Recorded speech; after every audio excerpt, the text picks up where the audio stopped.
Many will want you, but few will invest in you. And I just want to quickly talk about it real quick just to say, listen, you got to really understand that everyone who likes you or even catches your interest is not worth your time, is not meant to be in your life, is not meant to be entertained. And they aren't going to all be willing to pour into you the way that you need.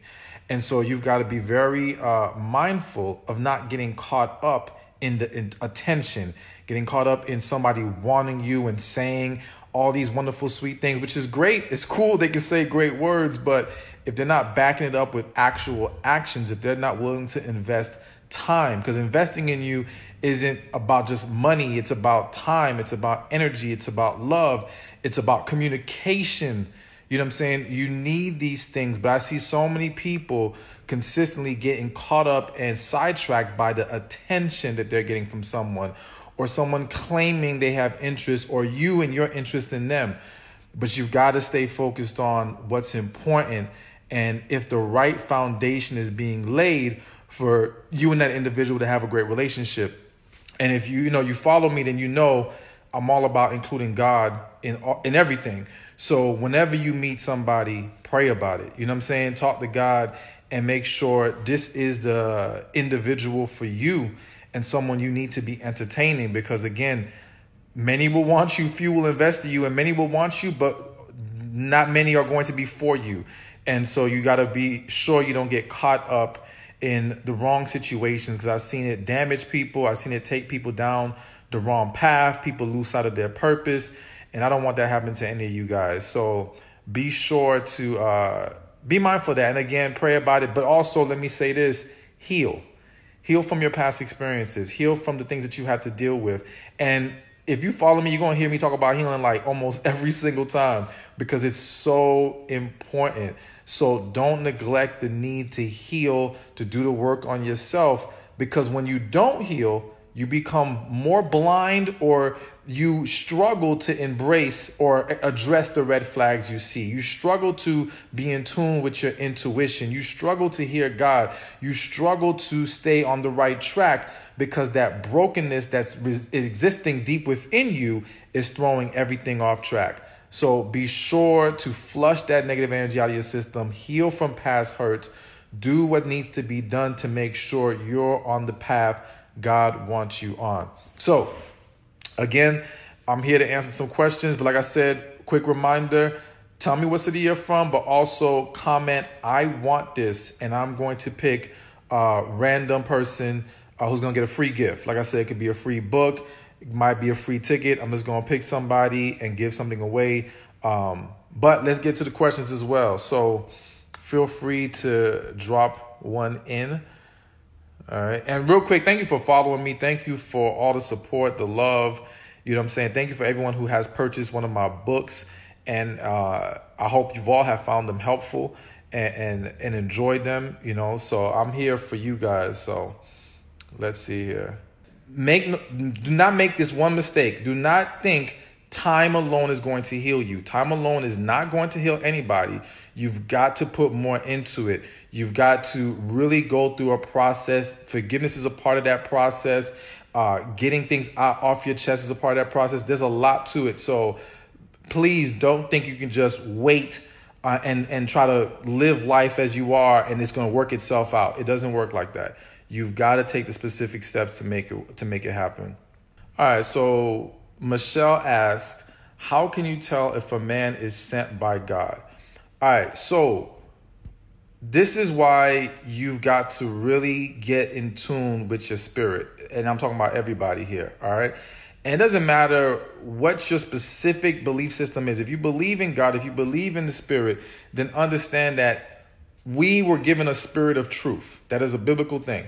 And so this is why women's intuition is so accurate. This is why your gut instinct is so accurate. That inner voice, the spirit within us knows the truth. The problem is we become very detached from our spirit. And we keep relying on what we see, hear, or can touch to evaluate and determine what we're dealing with. And is this person serious? And is this? And I'm not saying you can't take any of those things into consideration, but understand that Your spirit is the true source, it's the true clarity, or it can provide you with the clarity. It can provide you with the answers that you need. Learning how to go within, you feel it, you sense it. We're just blinded by our emotions. We're blinded by our fears. We're blinded by so many different things that make it hard for us to embrace what our spirits are telling us. So you've got to learn to reconnect. But reconnecting isn't just praying. Praying, of course, is a part of it. But I'm going to throw this at y'all real quick. The way that you're eating is having an effect on your ability to connect with your spirit. Your diets are having a huge effect. So if you want to connect more spiritually, I really want you guys to start looking at how you're eating.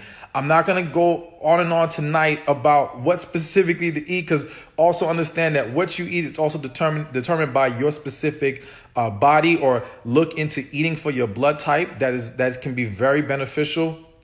But ultimately, better eating and learning how to improve your digestive system.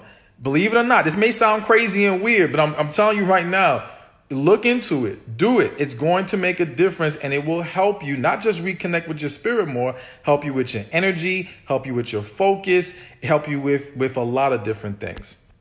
So to wrap that question up, don't focus on what the man is showing you.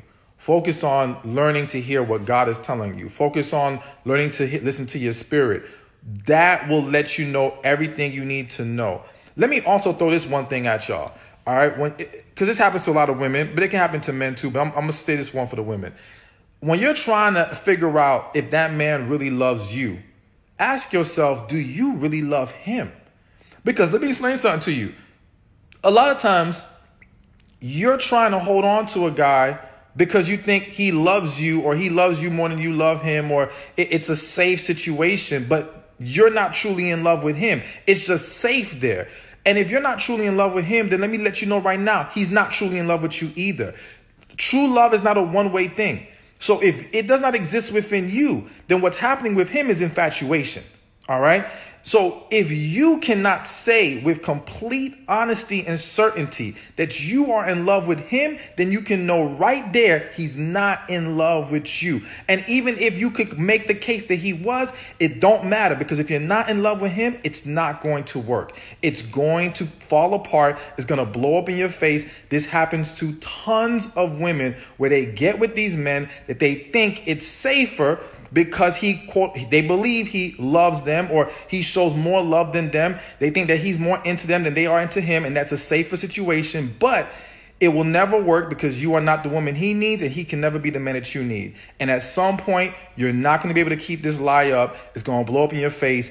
And that's where we see broken marriages, broken relationships, and all kinds of dysfunction. So be honest with yourself about how you feel with that dude if you're trying to determine how he really feels about you. So Cassandra asks, are there men out there with the gift of celibacy? Yes. Now, to be technical, I believe it's actually called abstinence, as far as, like, I think celibacy, you can correct me if I'm wrong. Celibacy is when you're vowing to not have sex for the rest of your life.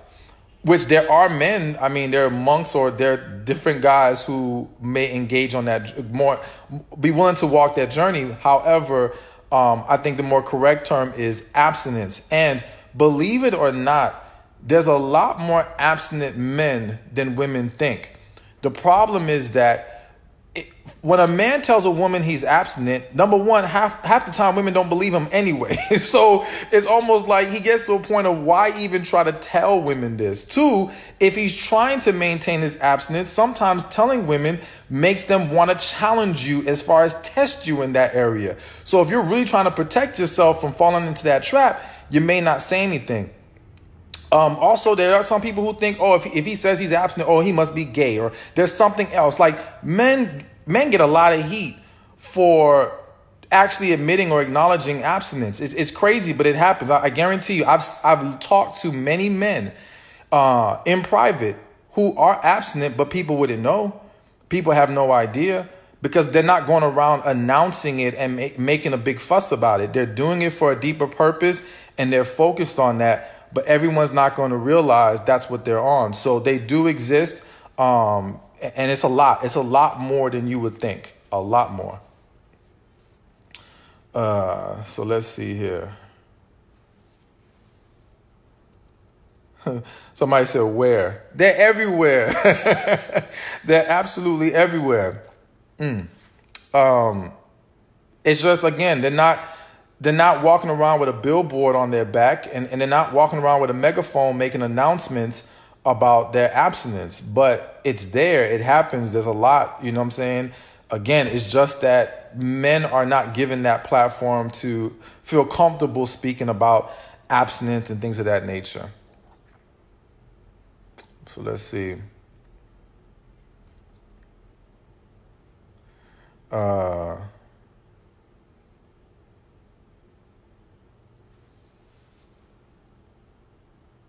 right, so question by Eva. If a man is inconsistent, does it automatically mean he's lost interest? No, it doesn't automatically mean that. It depends on what's contributing to the inconsistency. So one thing that comes to mind is a lot of men who are ambitious and hard workers and successful, at many times they lack an understanding of work-life balance. And sometimes their inconsistencies are due to the fact that they don't understand how to better prioritize their relationship or the relationship they're trying to build without losing touch of what they're trying to accomplish business-wise.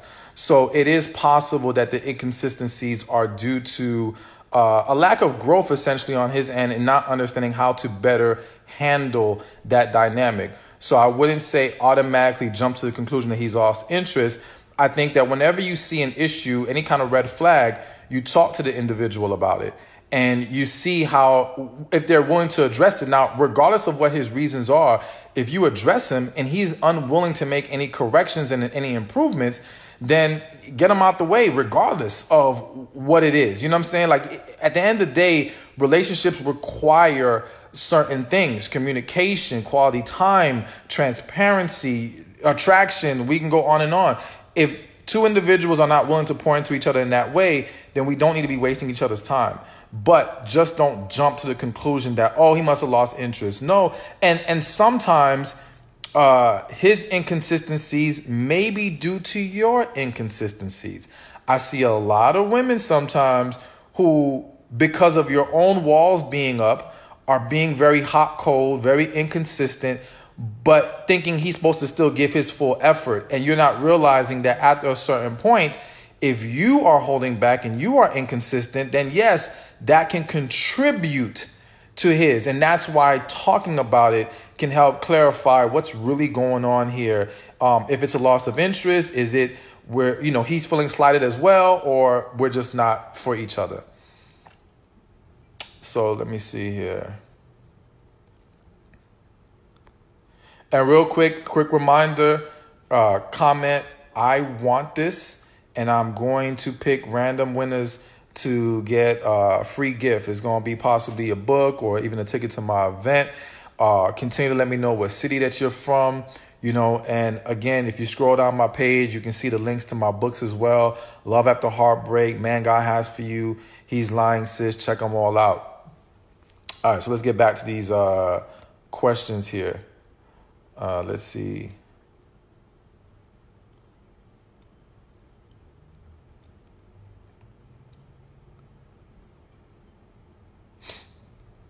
All right, so question by Honey. Why is it that people with good hearts end up getting hurt the most? The reason why is because we use being good-hearted as a cover-up for being scared and at times lacking self-esteem and not seeing our self-worth. That is the reality of it. It's like when people say, oh, I'm too nice. No, you're not too nice. You're too afraid to say no. All right. So the issue isn't that you're good-hearted. The issue is that you don't know how to set boundaries. The issue is that you don't respect yourself enough. Not saying don't respect yourself at all, but enough to understand and recognize and put your foot down when someone is being disrespectful to you or mistreating you. We've got to be honest with ourselves about the deeper issues we're facing and why we may be lacking confidence. Because a lack of confidence will contribute to us being afraid to hold people accountable. All right. And now we're letting things slide, not because we're so good hearted, but because we're afraid. We're afraid to lose them. We're afraid to have to find another option. We're afraid to, start all over again. We're afraid to be alone, whatever the case may be. So we've got to stop trying to hide behind these positive labels. I'm too nice. I'm too good hearted. No, you're too scared. Your confidence is too low. And because of that, once we can understand it, or once we can acknowledge that, now we can start addressing why. Why is your confidence that low? Why are you scared? Let's get to the root of the issue. Now we can heal from those things. We can flush those things out of your system, because guess what? You could still be the most beautiful, good-hearted, sweetest person on this earth and let people know you ain't one to play with. All right? Like, you don't have to let people run over you to be nice and sweet. You don't have to allow people to mistreat you to have a good heart. Like, none of that is required. So we can be both. We can be both and maintain positive energy, in all the things that we do. So let's get to the root of the issue and stop lying to ourselves about what's going on here. So let's see. And again, shout out to everybody who's on this live. I love y'all, seeing all the comments, all the people jumping on. This is awesome. So let's see here. Shout out to Inez, who says, your book, The Man God Has For You, has really opened my eyes and opened the doors to peace for me. Thank you. My pleasure. I'm really happy you enjoyed the book. If any of y'all haven't checked that out yet, themangodhasforyou.com. Again, all these things you guys can check out once the video is done. Just go on my page and you're going to see the links scrolling through my page. So let's see here. All right. Audrey asks, why would a man say he loves you, but he may not show it? How do men show love differently than women? Well, I don't. First, let's start with why a man would say I love you and he doesn't show it. Number one reason is because he don't really love you. He just said it to make you happy and to appease you. Now, is it possible that a man could say I love you, mean it, and still not show it in the way that you're looking to be loved? Yes, because a man loving you does not mean he knows how to love you. And so this is why I encourage people, women and men, to be very forthcoming and transparent about what they need in their relationship, how they want to be loved. Because if that person doesn't know what you need, how do we blame them for getting it wrong? Everybody's raised differently. Don't assume it's common sense. Don't assume, oh, well, he should know this, she should know this. Nah. Tell them. Now, and to me, that's the greatest test of how serious they are. Because if you tell them and now they know and there's no excuse, they're either going to step up or they need to get out the way. End of story. Because now you made it clear. But when you don't make it clear, you've excused them from having to, you've given them an excuse, basically. You've given them a way out or a cop out because you weren't clear with them. So be clear with the individual. And in regards to how men and women love differently, people love differently. People want to receive love differently. So you got to base it on the individual and take time to know the person you're dealing with. Talk to them. Ask them what they like, what they want to receive from you. And then if you're willing to do it, great. If you're not, be honest. Be like, yo, that don't work for me. I don't do this. Maybe we're not for each other. That's fine too. That happens. You know what I'm saying? But the more we can be transparent, then the quicker we can determine if we're really for each other or not. All right, you know what? I have got to respond to this. So this is coming from Beverly. Beverly says, I wonder why guys want to say I love you in like 2 weeks of dating. How can you love someone so fast? I think guys use I love you to manipulate. I love you should be a growing emotion. I'm going to have to respectfully disagree with you, Beverly. Now listen, don't get me wrong. Are there men who use I love you as manipulation? Absolutely. Are there men who are just really infatuated yet claiming I love you? Absolutely. But the idea that love has to be this over time emotion and that it happening too fast is like, oh, he must not be serious or she must not be serious is not true.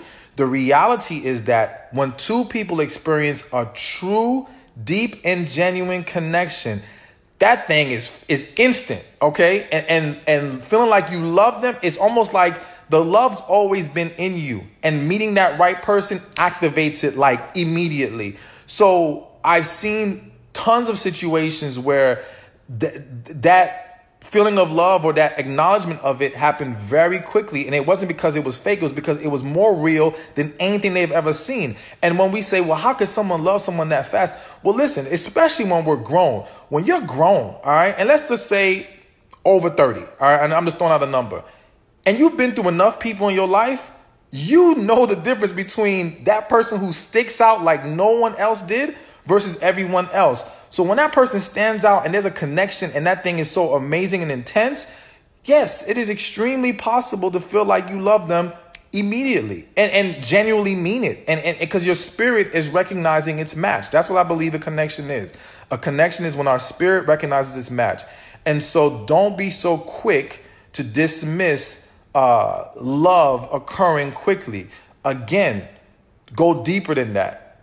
Ask yourself, am I feeling a connection here? Talk to God about it.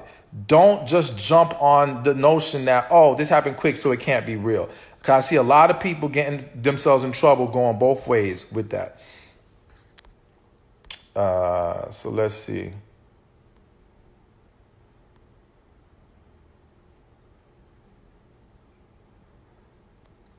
All right. Susie asked, why does it take a man a couple years to say that he loves someone? Does he really love that person if it took a couple years? So I'm just going to give you my honest answer. And sometimes y'all not going to like it, but I'm just going to say what's on my spirit, how I generally feel. When it takes a couple years, he may love you as in he cares about you and he likes you at a higher level than average. But I would argue that he is more than likely not in love with you and that there isn't a genuine connection in this relationship. And I do believe that many times what's happening with individuals when it takes a while before they get to that place is that you didn't fall in love with them.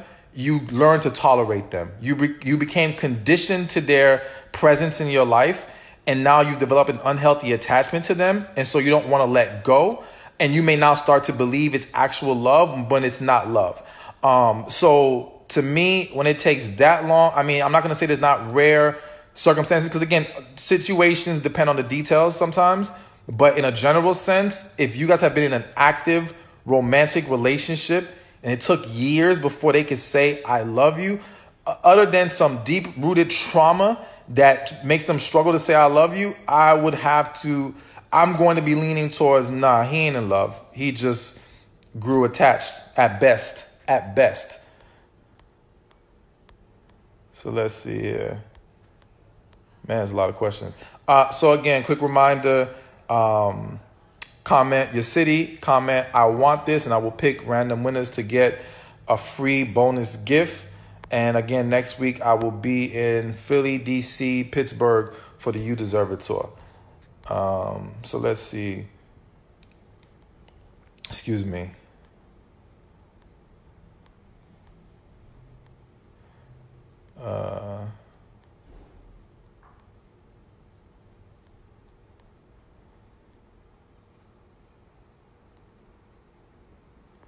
All right. I hope I said your name right. Sashi or Sasha. Either way, question is, why is it that men said they want a good woman? When they have it, they can't handle it. They think you are being controlling since you told them exactly what you want. Always remember. Now, listen, again, without more details, I can only give general answers, right?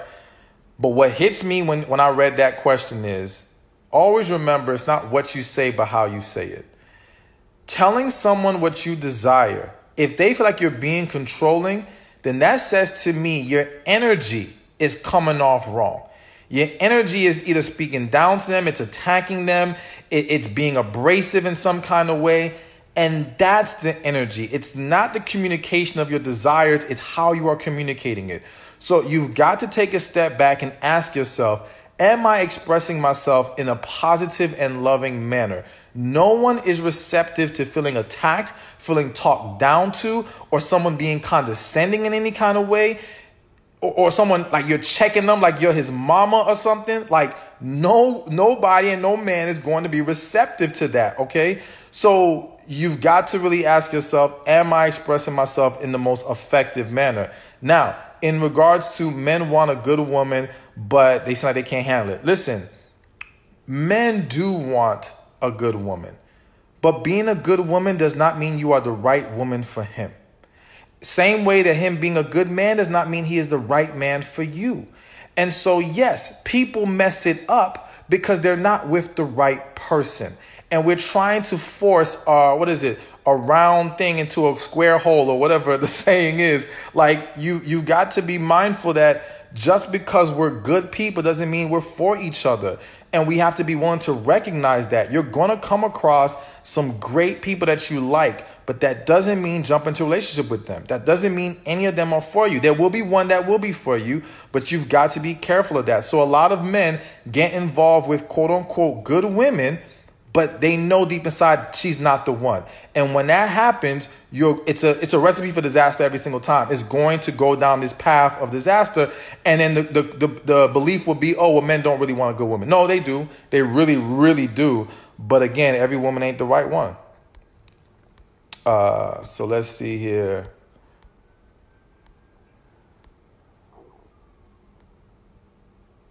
All right, so Karen asked, how would you know when you're already healed from a past relationship? So you know you are healed when you are no longer walking in fear, all right?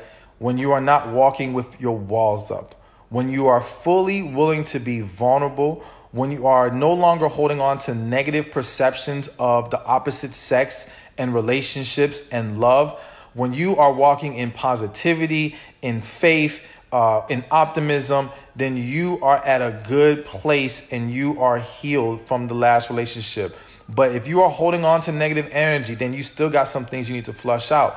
But let me make this very clear. Sometimes our struggle to heal in the previous relationship is because what resides within us stems from things before that relationship. Many of you on this live right now have issues that started from your childhood. Issues with your mothers, with your fathers, with family members, friends, siblings, you name it, or maybe even lovers from way back when. And that is still lingering within you. And so now, even though you think you've moved past the last relationship, you still have things lingering from the previous ones before that. And you got to clear all of that out, because if you don't, I'm telling you right now, you are very likely to end up with the wrong person. I tell people they're 99% likely to end up with the wrong person when they have not healed, because a lack of healing throws everything off. So don't just focus on healing from the previous relationship, the most recent one. Focus on healing from everything that hurts you, all right? Don't leave any stone uncovered. You got to address all of it. So, and again, if you need the steps to healing, check out the book, loveafterheartbreak.com. Why do men avoid having a relationship with a woman that prefers to wait until marriage? All right, so couple things to consider here. One, you've got to understand that most men that you meet are probably not trying to be serious with you to begin with. All right.